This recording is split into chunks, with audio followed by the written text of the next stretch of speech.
Reality in Daydreams, a special video poetry experience, written, recited, and produced by Ken Allen Dronsfield. Enjoy the presentation.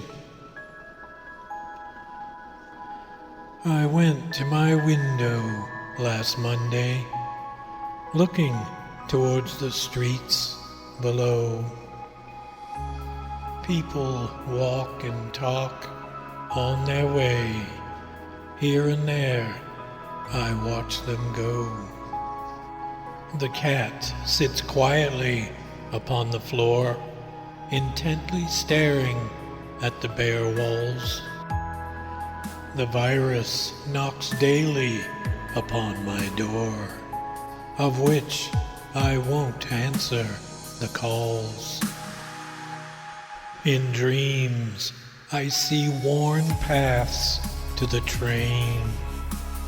Lost toys lay in the dead leaf fodder.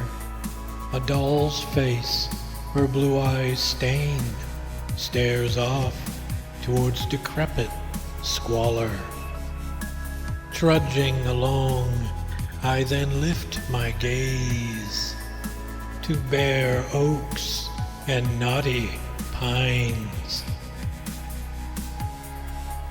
As a bat flutters in a twilight haze, the evil shadows fall right on time.